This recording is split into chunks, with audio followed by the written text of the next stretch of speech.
Welcome to The Driven Entrepreneur, where we sit down with visionaries, trailblazers, and entrepreneurs and discover why and how they do what they do.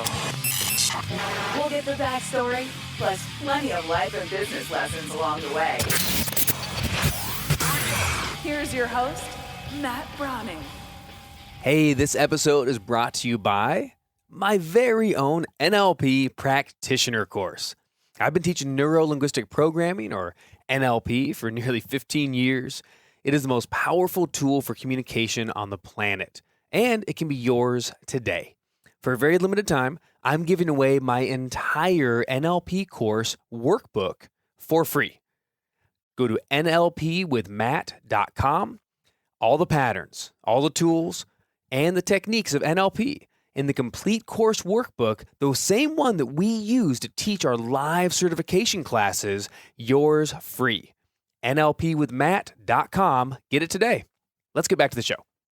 What's going on? Welcome back to The Driven Entrepreneur. It's Matt Brauning, and I am here as you are, as I am every single week for you, my entrepreneur buddies, my pals, my friends. And look, you're out there trying to make your way in the world. You're making your business happen. And one of the biggest things you need to do is make this splash so people know who you are, right? So branding in a company, in any company, is one of the most important things you can do. But the idea of a brand, to me, has always been so vague. It's like this, I need a brand. What's a brand? Is it what you look like? Is it your slogan? Is it your logo? There's lots to do. And today I want to have a brand conversation because I think all of us could really use a brand or even a rebrand. You know, we need to look at what's happening. Today I have Nick Onken. He's a world-renowned photographer, brand expert, and a creative entrepreneur. Nick has photographed personalities like Justin Bieber, Tom Hanks, Jessica Alba. He's gone and worked on the brands for people like Jay Shetty, Jim Quick of the Quick Brain podcast, Lewis Howes, Tony Robbins. The list goes on, Ed Mylett. There's so many major influencers in the world right now that all trust Nick for the visual brand. He's also interviewed celebrities like Usher, Scooter Braun, Donna Karan on his podcast as well. So much to get into. The guy has traveled 7 different continents, the author of travel photography book, PhotoTrekking. He's photographed global campaigns for international brands, also big companies like Nike, Coca Cola, Adidas. His work's been published in magazines, the Conde Nast Traveler, Cosmopolitan, Marie Claire. I am so excited to get into brandy with Nick. Nick, are you there, my friend? I'm here. Thanks for having me. Man, you sound so good. And you look good. I like that long hair. Really, really good look. You remind me of my brother, John. Thank you. Thank you. And that's a compliment. He's a good looking dude. So you're coming out from Brooklyn, and when you get into photography, it's something that as a kid, I always thought it's interesting and it's cool. I didn't realize how complicated it is. Were you like that kid taking Polaroids of grandma at 4, or is this something you got into later through school? Tell me a little bit about the kind of your love for photography and how it even happened. Yeah, it's funny because I have a photo of me with like an old school camera when I was a kid, but I never even thought about photography I didn't even know it was a career, to be honest. I actually went to school for graphic design, and I took photography as a part of the graphic design program, but it was just like a black and white required class. So it was just something that I enjoyed. It was fun, but I never really took it seriously. I never even thought about it. At that point, that was pretty pre-internet and way before social media and even like digital technology in cameras was good enough to use. So it was, because film was so expensive back then. So I never really thought about it, never really did anything. And then when I was a graphic designer, I did graphic design for about 5 years. And then digital technology in the camera world became good enough to actually like buy a digital camera, like a point and shoot type of camera to be able to use I just bought one to use in my graphic design works because I needed to like create assets for clients and things like that to even just like play around with. And that was kind of how I got started. My eyes got open to photography, and then I ended up convincing a nonprofit design client to split the expenses on a trip to Africa to build them a photo library. And that's kind of where it really all started. That trip opened my eyes in 2 ways: the way that I see the world and just like experiencing the developing world for the first time, just in integrating a whole philanthropic ethos into the rest of my business for however up until, even now in current day. But then it also opened my eyes to becoming a photographer. I had no idea what it was. I had no idea there was a career. I had no idea that I could actually make money doing this. You had no desire at all really to be a photographer. It was working on the graphics and the branding. And it was like, well, we need photos to mess with. I love how you back your way into a career, which so many of us have done.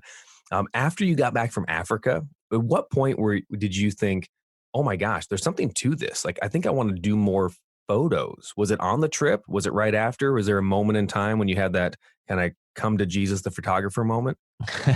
Yeah, I mean, I would say that that's the second takeaway from the trip was like, wow, I could really see myself doing this. But I had no idea how to start. And I got back and I was like trying to adjust back to being in a normal, first world country. And I got connected with this photographer. And this was in Seattle where I grew up. And I got connected with this other photographer to do website updates for him, graphic design updates. And then I just started pounding him with questions. And that just he was so gracious to answer all my crazy camera questions and stuff like that. And that's kind of like the start of how I got into it. And then I bought another camera and I kind of just started shooting my own work. And eventually I started assisting him on set once a week or something like that. And it just kind of he opened my eyes to that world. And then I started going down that path. I started seeing like commercial photographers and what they were doing. And I was like, that's what I want to do. And that's kind of like when I decided that I was going to move on to that journey of becoming a photographer. It takes time to like practice or to like build your portfolio and build a style and do all these things. But I was on a mission to get there. That's so good. How long would you say it was from like the Africa trip to maybe you're not fully solid with a big portfolio yet, but you would say, you know what, officially that's who I am. I'm a photographer. And, you have some business coming in. Is this a 6-month period, a 6-year period? Well, so I think there's different stages, right? So I think that it was about a year until I was like, okay, I want to be a photographer. A year from when I got back from Africa.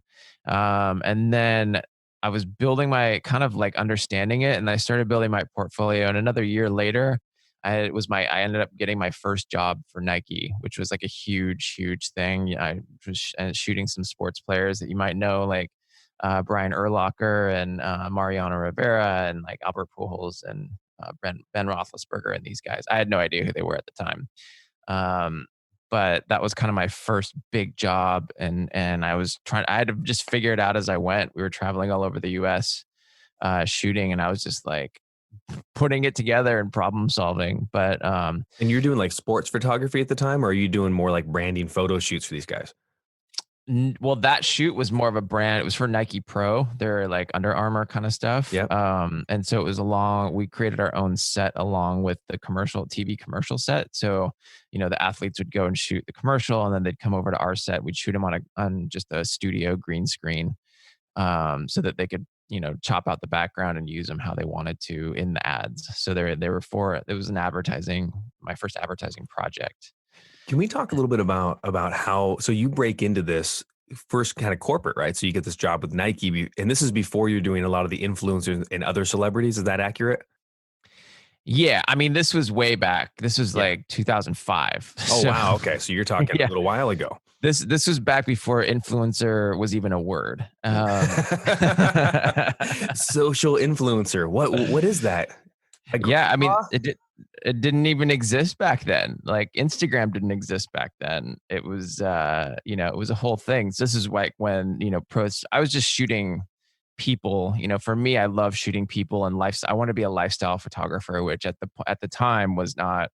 It was still very a new thing. Well, right. Again, who needs a lifestyle photographer in those days, right? You think, okay, the rich and famous, right? Someone who owns their own yacht maybe needs a lifestyle photographer, but an everyday person, a business owner, most of us business owners, I was running a business in 2005. I didn't think that I would need anything like that. I'm not the head of my business. I'm not the face, I don't have a presence anywhere. I'm just a guy that has an office, So in 2005, then you're doing this. Can I talk a little bit about, or I want you to talk about getting into kind of breaking into first Nike and some of the other brands?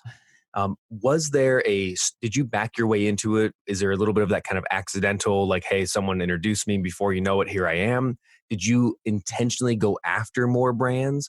Because I think a lot of young entrepreneurs, man, the dream would be, hey, I'd love to break in with whatever I do. Maybe it's copywriting, something different. I would love to break in and work with a company like that, work with a corporation, get a contract. Any tips, strategies, ideas about how to go about that, especially if you're newer, whether it's photography or any other business? Yeah, I think for me, I mean, that job was kind of a fluke. It just came through a connection who had he was at an agency in New York, and they just needed somebody in a pinch. And I was able to do it, and kind of worked out that way. I didn't see anything like that big for another 2 years after that project. I thought I was in, I thought the ball was rolling. So that was kind of something that fell into my lap in a certain sense. But this is, I think, a key takeaway here is, as a photographer and any art, and I think this applies to any entrepreneur or anybody, is the idea of, as a photographer, it was like the idea of make better pictures and show more people. So I think the concept there being ideate and create your product and make it the best product that you can make it. But you also got to show people, right? Like, you also have to get it in front of people. You got to market it. And so I've always played that game, and that's even played into the hats that I'm making now, which we can get to in a while. But work on the craft, work on the product, develop a really good product, and then start showing. So for me, my product was photography. It was a portfolio. So I wanted to shoot commercial lifestyle photography for brands like Coca Cola, Nike, Reebok.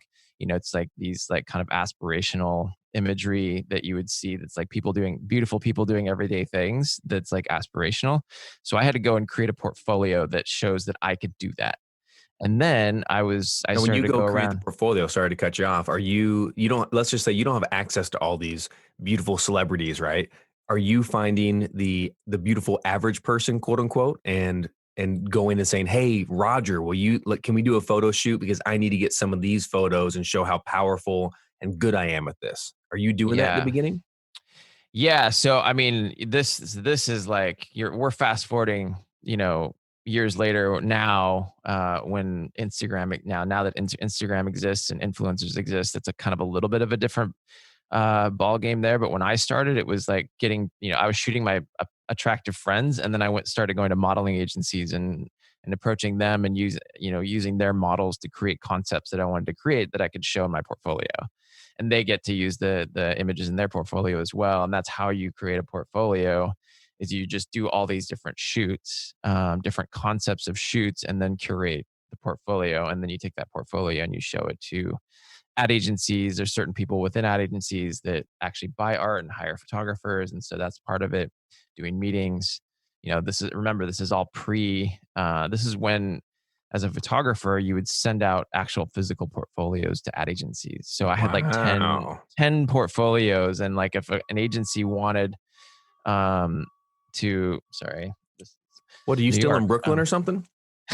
I'm still in Brooklyn. Yeah. Helicopters flying all night last night. Helicopters, yeah. You get trash trucks Yeah, going outside. Hey, real quick though, I exactly. think there was a great principle you brought out that I think we can apply to any business. Is you said, number one, you got to be really good at what you're doing. But I loved when you said, I'm going to go to a model, and it makes sense for photography. They're going to get a massive value. Why are they going to do this? Because they can use my photos, and now they can build their own portfolio. That's something they desire. But in turn, you get a great model, great photo, and you're building your portfolio, something you desire. So whatever Exactly. your business product is, be thinking, if I want to get a higher name person, I want to get a great testimonial. That's a great place to start. And what can someone really, really get from me? What's a huge value I can give? And in exchange, I get a chance to work with this person. And if you're a coach, it's not just, I'll coach you, because that's not what they already want. That's what you want. What is it they want and they need? And I love that you're thinking that way, Nick. So going forward here, Yeah. you're building your portfolio and you're starting to make that happen. You're making connections and whatnot. I do want to fast forward just for the sake of time.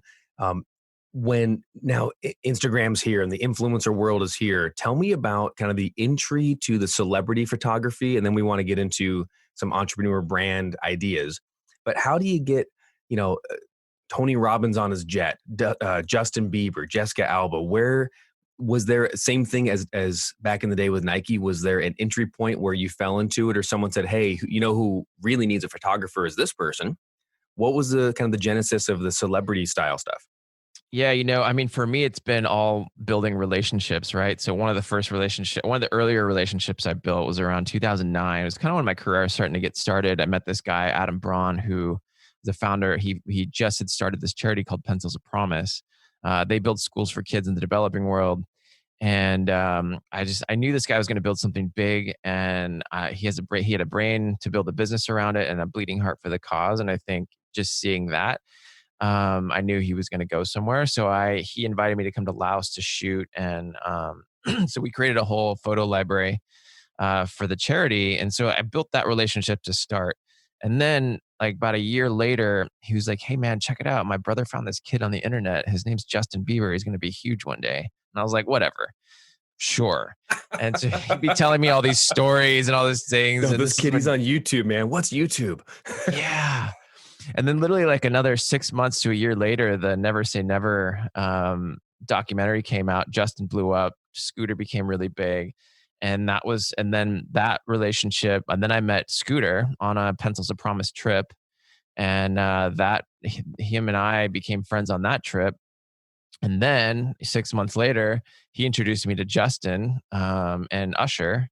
And then he put me up to shoot Justin. So I shot Justin probably 4 or 5 times for different projects. So that's all come through relationships. I think it's really building relationships, but also having the product and the value behind it, so that if people are like, you can talk a game, but then if they go to your website and your product is terrible, they're not going to make the connection. But so you have to keep building both sides of it, the relationships and the product. I think that's the huge key there, right? So on to, keep going fast, fast forward even more. Then I met Lewis through Pencils of Promise as well, because he supports that charity.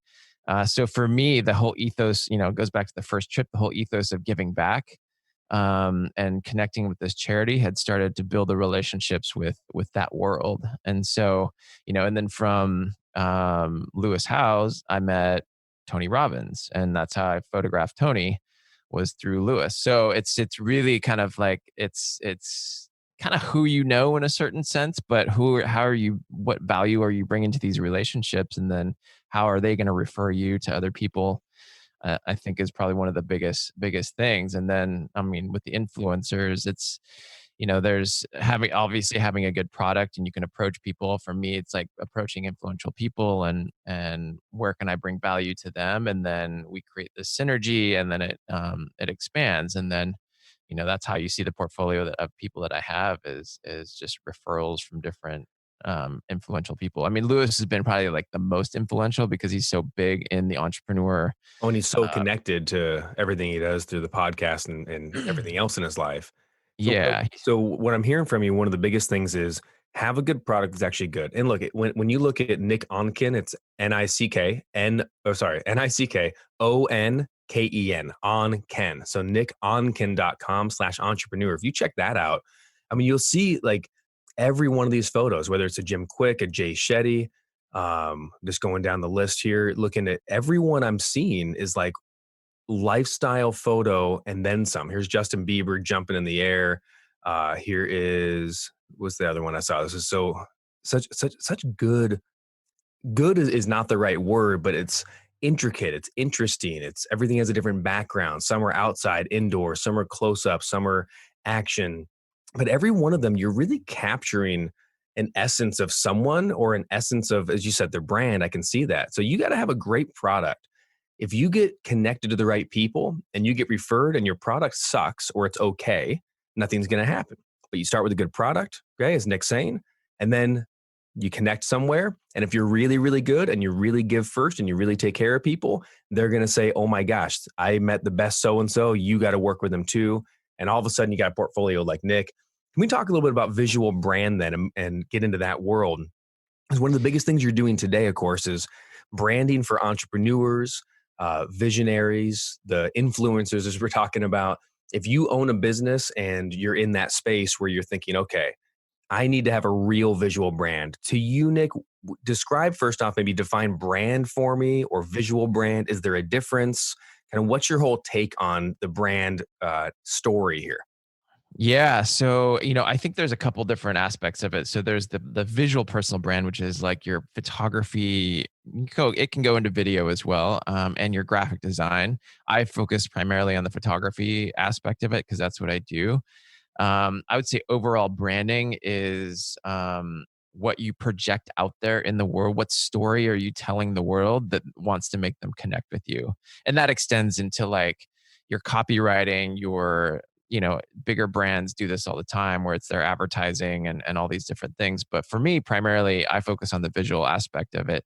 And what I've been doing is taking all the stuff that I've learned from shooting celebrities, shooting big brands like Nike and Coca Cola, and translating that over into the personal brand for entrepreneurs. And I think the big thing is, and Lewis is really big on this in terms of like one of the most powerful things that he's done is utilize the power of photography in his brand to elevate his brand, first of all. But it really goes down to the aspect of when we see pictures of that person, we connect with them. And when they're elevated, it like brings an aspiration to it as well. And so that's been Lewis's philosophy in his own building his own brand. And then, for me to be able to come and help him build that and help whoever else Tell me build what you that. mean by elevated, because I think I get that, but describe your version of what is elevated. Is it just good quality, or what is that about really?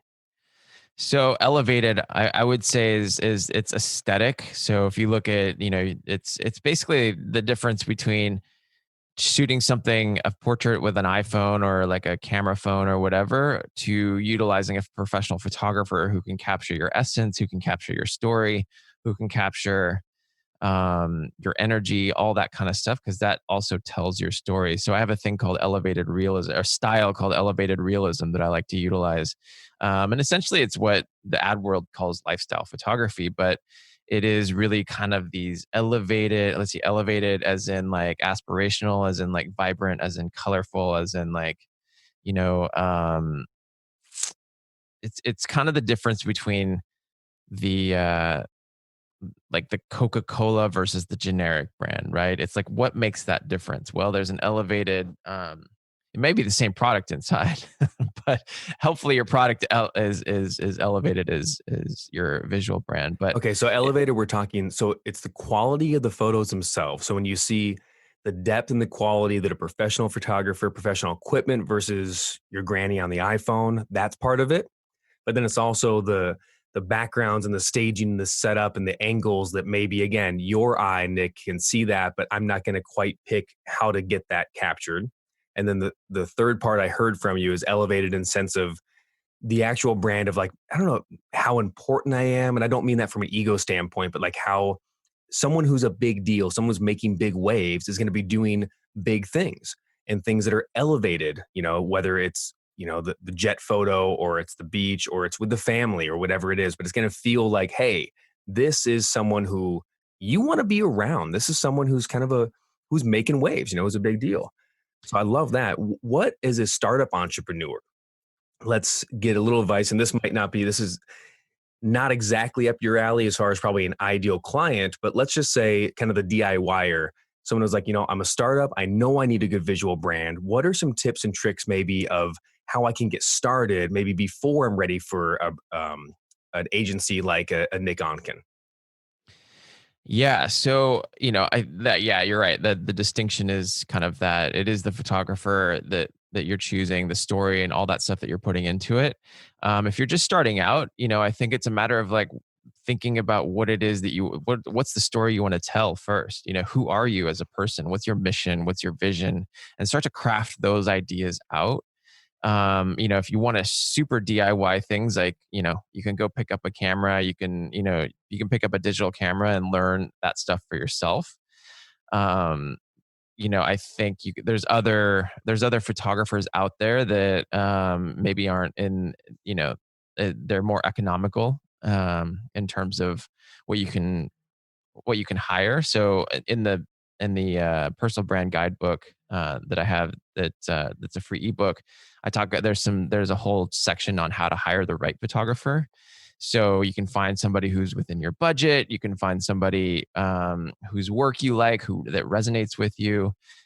Because if you look at their portfolio, and this goes with graphic design and photography, if you look at that person's portfolio, that's what you're going to get essentially. Like you're going to get that style of photography with you as the subject. And they can probably recreate to an extent. Like when I look at all your portfolio, Nick, not impressed again is such a general word, but I get the vibe and the feel, the quality and the backgrounds and the essence that every photo conveys, like an emotion and who this person is. So I know that I can't imagine where we would be doing a photo shoot. What's the location? How do I dress and so forth? But it's like almost, it doesn't matter because I know that you will be able to help me figure that out, right? You'll say, what's your story, Matt? You'll be able to pull that out of me. And I know that you can replicate not the same thing as you've done for Lewis or Tony, but you can replicate the same.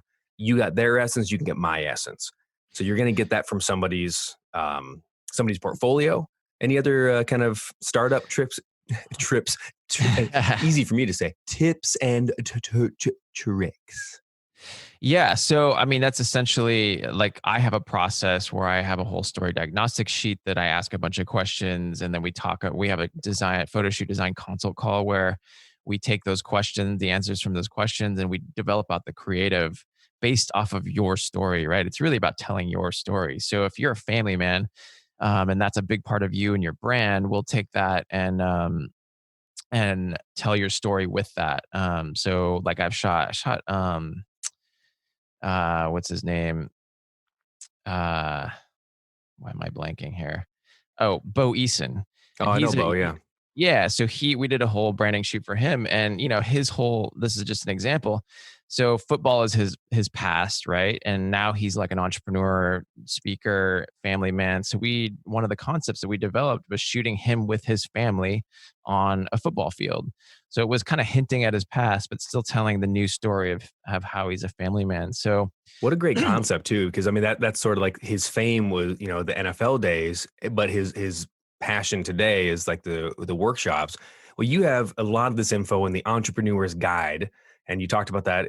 It's the Entrepreneur's Guide: How to Create a Personal Brand That Rises Above the Noise. Guys, I'm excited because I have this here. If you head over to nickonken.com/personal brand, and if you get the show on demand, we'll have that in the show notes. And of course, you can follow on Instagram because that's where every photographer is, at Nick Onken. It's Onken. So imagine being Onken, Nick Onken. Nick, anything you want to say about that Entrepreneur's Guide? Because that is such an exciting thing, and you're given that as a gift. Is that right? Yeah, it's free. You can just go up and download or sign up for it and download it. And a lot of stuff we're talking about here is actually in the book. So it's kind of the same concepts. And I think where the magic really happens is, if you develop and you there's a lot of questions in there that you can ask yourself, kind of go through and write down. But then it's really about finding the photographer that can create the magic in the moment and take all of those things that you brought out and then implement that into a photograph, from the direction, the lighting, the location, and the storytelling ideas within that, and how it's composed and all that stuff. So there's kind of two parts to it, and part of that is hiring the right photographer to execute that. All right, you heard it here first. The Entrepreneur's Guide is Nick's book. Create a personal brand that rises above the noise. You can get it at nickonken.com/personal brand. Grab that. It's free. It goes deeper onto a whole conversation we're having, what kind of photos to get, how to get it, who to find, all the pieces about visual brand. That is awesome. Nick, thank you so much, man, for coming on. We're just coming up on time, so I just want to ask one last question if I can. If you could change anything of your entire story, what would you change, or would you leave it all the same? Man, good question. Right. Hey, remember, there's a right answer. Just kidding. Yeah, I think everything was meant to be how it was meant to be. Maybe I would have just started things earlier. I would have just started earlier, but keep the mistakes along the way, yeah? Exactly. Nick Onken, thank you for coming on the show, man. Appreciate you. Thanks for having me. Hey guys, that is the show for this week. Nick Onken, man, celebrity photographer. What a cool conversation. Make sure, again, Instagram at nickonken.com or Instagram and then nickonken.com. You can find out more about everything he's doing and nickonken.com/personal brand to grab the free ebook, The Entrepreneur's Guide. Hey, I'm Matt Brauning, Driven Entrepreneur. Make sure you follow me at Instagram at Matt Brauning, BRAUNING, at Matt Brauning. On all social media, you can find me there. You'll see photos of my family. You'll see photos of back on television sets. You'll see all the cool, fun things we're doing. And if you love to connect that way, that's what I want to do with you. Make sure you grab this show on demand. If you're listening to your car, you can head over to anywhere you get podcasts. Apple, Stitcher, Spotify, iHeart, Google Play, wherever you get them. Go ahead and subscribe. You won't miss an episode. There's hundreds of past episodes, no paywall, all in the archive. We have some great interviews to go back and check out. Plus a lot of solo teaching on entrepreneurship for me, Matt Brauning. I'll see you next week. Stay driven. All right. Bye.